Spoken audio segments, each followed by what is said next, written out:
नमस्कार बच्चों, स्वागत है आपका अपने YouTube चैनल हरियाणा सेंट्रल पर। डाक रूम अटेंडेंट के हम कट ऑफ डिस्कस कर चुके हैं। आज इस वीडियो में कट ऑफ डिस्कस करेंगे हम आपकी लैब असिस्टेंट की, जिसका एग्ज़ाम 26 की मॉर्निंग में हुआ था और 5 कैटेगरी थी वहाँ आपके सामने। डॉक्यूमेंट, बैलिस्टिक, केमिस्ट्री और इसके अलावा थी वहाँ पर आपके पास बायोलॉजी एंड सेरोलॉजी। तो इन पांचों की हम अलग अलग कट ऑफ डिस्कस करेंगे क्योंकि अलग अलग कैंडिडेट इनमें बुलाने हैं। तो एक एक डिस्कस करेंगे, ठीक है, और अच्छे से इसको क्या करेंगे अपना डिस्कस करेंगे। ओके, जैसे ये है भाई आपकी सबसे पहले है आपकी केमिस्ट्री। केमिस्ट्री में हम नंबर ऑफ पोस्ट देख लेते हैं, केमिस्ट्री का समझ लेते हैं। तो कैटेगरी नंबर 11 थी और केमिस्ट्री में 2 पोस्ट थी, एक जनरल की, एक EWS की। और असेंशियल क्वालिफिकेशन क्या थी आपकी? BSc होनी चाहिए मेडिकल या नॉन मेडिकल ग्रुप से, यानी दोनों ग्रुप इसमें एलिजिबल थे, मेडिकल वाले भी और नॉन मेडिकल वाले भी। और साथ में ये सेकंड तो हिंदी और संस्कृत 10वीं में होनी चाहिए। तो इसमें 2 पोस्ट हैं और 2 बंदे नौकरी लगने हैं।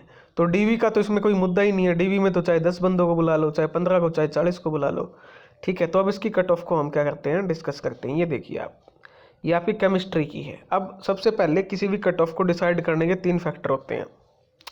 नंबर 1 फैक्टर होता है लेवल ऑफ एग्ज़ाम क्या था, उसके बाद नंबर ऑफ पोस्ट कितनी है और नंबर ऑफ स्टूडेंट ने कितनों ने आपका क्या दिया है, एग्ज़ाम दिया है। यही होता है ना, इसके अलावा तो कुछ नहीं होता। तो सबसे पहले लेवल ऑफ एग्ज़ाम इसका कहूँगा मैं, ये आपका जो 26 को मॉर्निंग में जो एग्ज़ाम था वो ईजी था भाई, ईजी टू मॉडरेट था वो, ज़्यादा उसमें हार्ड नहीं था। वही रिपीटेड क्वेश्चन दिए हुए हैं, जीनोटाइप के 3 क्वेश्चन पूछ लिए, जीनोटाइप फिनोटाइप के, ठीक है। कुछ खास टेक्निक भी नहीं पूछी, कोई ऐसा क्वेश्चन था ही नहीं जिसमें बच्चे को उड़ जाया जा सके, ठीक है। लेकिन लेकिन लेकिन अब ये पोस्ट किस चीज़ की है, केमिस्ट्री की। पूछा क्या, टोटली बायो। क्या पूछी, टोटली बायो।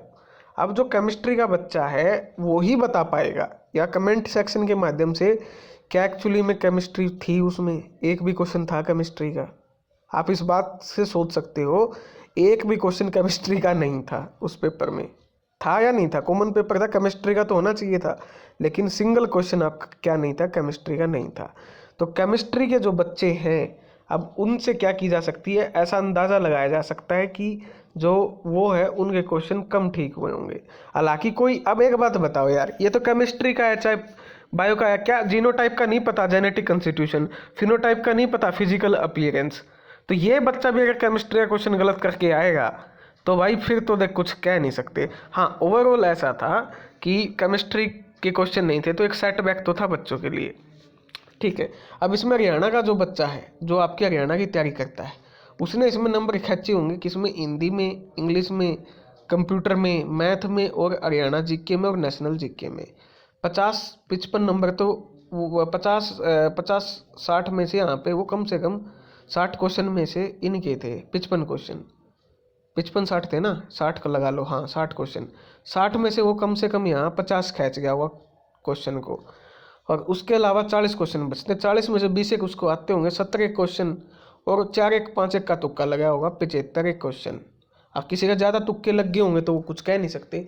75 क्वेश्चन में आपके लगभग 70 नंबर बनते हैं और फिर 5 नंबर एक्स्ट्रा मिलते हैं, तो 75, ठीक है। और पोस्ट क्या है इसमें, एक। अब एक पोस्ट में आप कट ऑफ एक्चुअल तो लगा नहीं सकते। एक बच्चा तो क्या पता हो, किसी का भगवान ने उस दिन साथ दे दिया हो, कर्म साथ चल गया हो, क्या पता तुक्के लग गए हो या अपनी मेहनत के दम पे 80 क्वेश्चन भी ठीक कर गया हो। अब एक उस बच्चे को कहाँ से ढूंढे, एक बच्चे को तो नहीं ढूंढ सकते हम।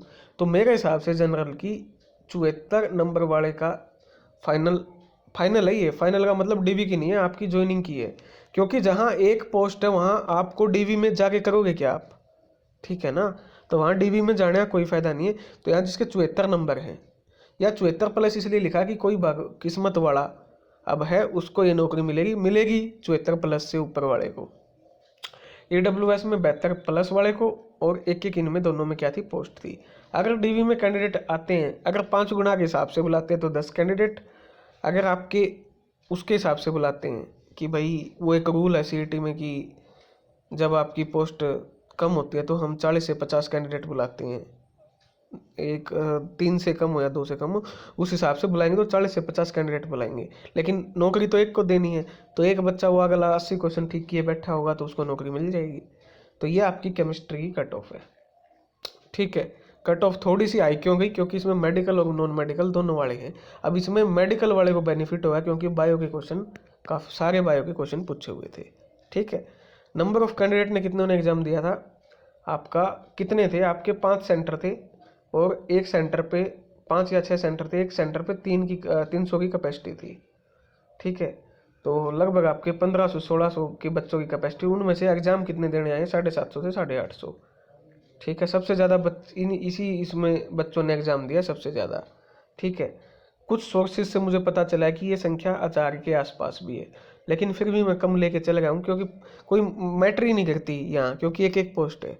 तो ये आपकी केमिस्ट्री की कट ऑफ है। धन्यवाद। जय हरियाणा, जय भारत।